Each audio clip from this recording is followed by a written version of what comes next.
आप पिछले जन्म में क्या थे, देवता, पशु या राक्षस? एक ब्राह्मण यात्रा करते करते किसी नगर से गुजरा। बड़े बड़े महल और अट्टालिकाओं को देखकर ब्राह्मण भिक्षा मांगने गया, किंतु किसी ने भी उसे दो मुट्ठी अन्न नहीं दिया।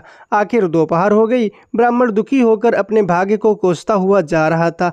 कैसा मेरा दुर्भाग्य है, इतने बड़े नगर में मुझे खाने के लिए दो मुट्ठी अन्न तक न मिला, रोटी बनाकर खाने के लिए दो मुट्ठी आटा तक न मिला। इतने में एक सिद्ध संत की निगाह उस पर पड़ी। उन्होंने ब्राह्मण की बड़बड़ाहट सुन ली। वे बड़े पहुँचे हुए संत थे। उन्होंने कहा, ब्राह्मण, तुम मनुष्य से भिक्षा मांगो, पशु क्या जाने भिक्षा देना। ब्राह्मण दंग रह गया और कहने लगा, हे महात्मन, आप क्या कह रहे हैं?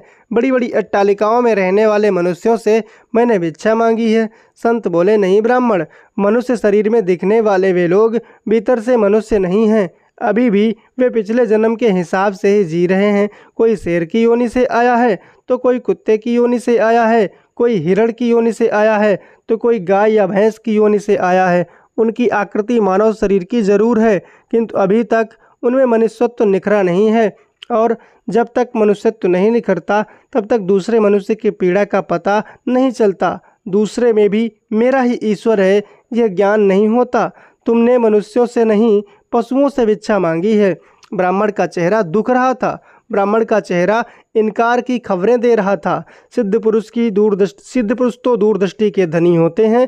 उन्होंने कहा, देख ब्राह्मण, मैं तुझे ये चश्मा देता हूँ, इस चश्मे को पहनकर जा और कोई भी मनुष्य दिखे उससे भिक्षा मांग, फिर देख क्या होता है।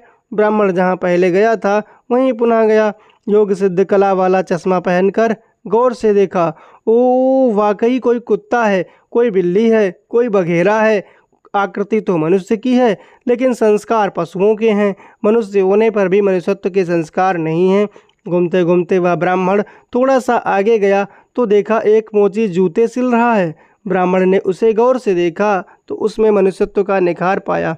ब्राह्मण ने उसके पास जाकर कहा, भाई, तेरा धंधा तो बहुत हल्का है और मैं हूँ ब्राह्मण। रीति रिवाज और कर्मकांड को बड़ी चुस्ती से पालता हूँ।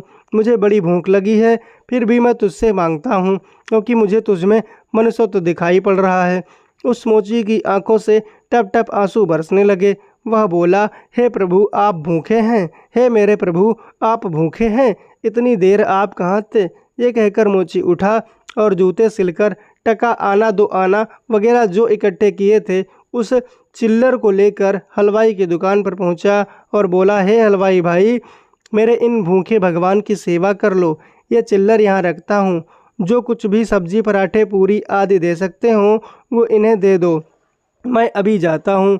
ये कहकर मोची भागा भागा घर जाकर अपने हाथ से बनाई हुई एक जोड़ी जूती ले आया और चौराहे पर उसे बेचने के लिए खड़ा हो गया।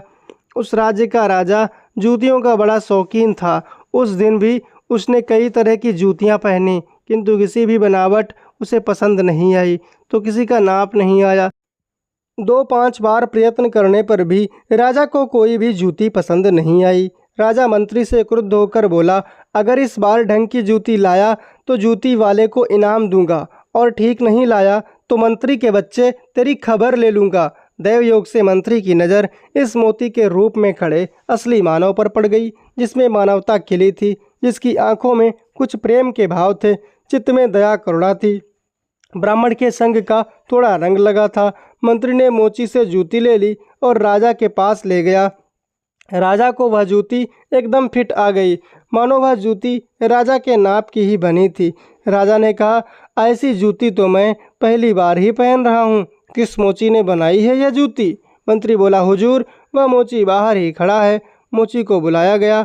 उसको देखकर राजा की भी मानवता थोड़ी खिली। राजा ने कहा, जूती के तो 5 रुपये होते हैं, किंतु यह 5 रुपयों वाली नहीं, 500 रुपयों वाली जूती है। जूती बनाने वाले को 500 और जूती के 500, कुल 1000 रुपये इसको दे दो। मोची बोला, राजा साहब, तनिक ठहरिए, यह जूती मेरी नहीं है, जिसकी है उसे मैं अभी ले आता हूँ। मोची जाकर विनयपूर्वक ब्राह्मण को राजा के पास ले आया और राजा से बोला, राजा साहब, यह जूती इन्हीं की है। राजा को आश्चर्य हुआ। वह बोला, यह तो ब्राह्मण है, इसकी जूती कैसे हुई? राजा ने ब्राह्मण से पूछा तो ब्राह्मण ने कहा, मैं तो ब्राह्मण हूँ, यात्रा करने निकला हूँ।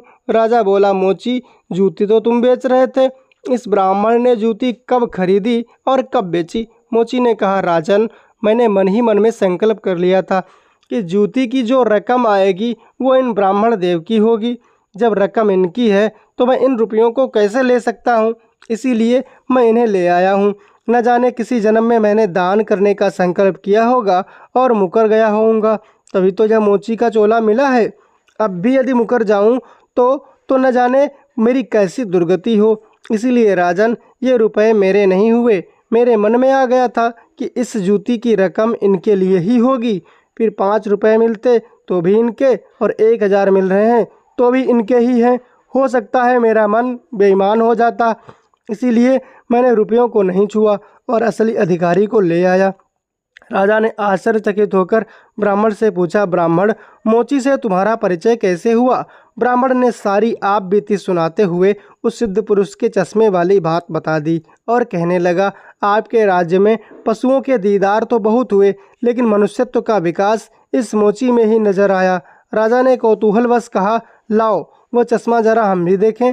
राजा ने चश्मा लगाकर देखा तो दरबारी वगैरह में उसे भी कोई सियार दिखा, तो कोई हिरण, कोई बंदर दिखा, तो कोई रीछ। राजा दंग रह गया कि यह तो पशुओं का दरबार भरा पड़ा है। उसे लगा कि ये सब पशु हैं तो मैं कौन हूँ। उसने आईना मंगवाया एवं उसमें अपना चेहरा देखा तो शेर। उसके आश्चर्य की सीमा न रही। ये सारे जंगल के प्राणी और मैं जंगल का राजा, शेर यहाँ भी इनका राजा बनकर बैठा हूँ। राजा ने कहा, ब्राह्मण देव, योगी महाराज का यह चश्मा तो बड़ा गजब का है। वे योगी महाराज कहाँ होंगे? ब्राह्मण बोले, वे तो कहीं चले गए। ऐसे महापुरुष कभी कभी ही और बड़ी कठिनाई से मिलते हैं। श्रद्धावान ही ऐसे महापुरुषों से लाभ उठा पाते हैं।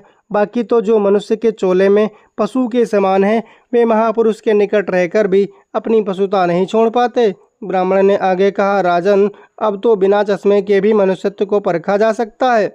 व्यक्ति के व्यवहार को देखकर ही पता चल सकता है कि वह किस योनि से आया है।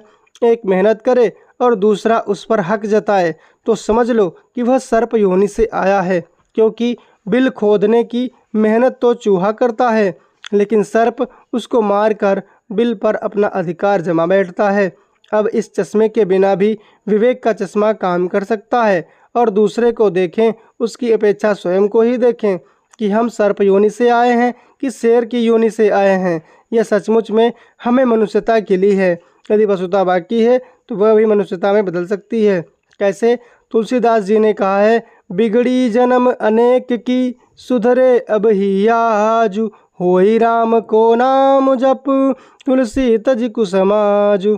तुलसीदास जी कहते हैं, तू कुसंगति को छोड़कर और चित्त के सारे विचारों को त्याग कर राम का बन जा और उनके नाम का जप कर।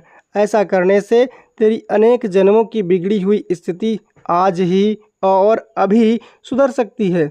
कुसंस्कारों को छोड़ दे, बस अपने कुसंस्कार आप निकालेंगे तो ही निकलेंगे।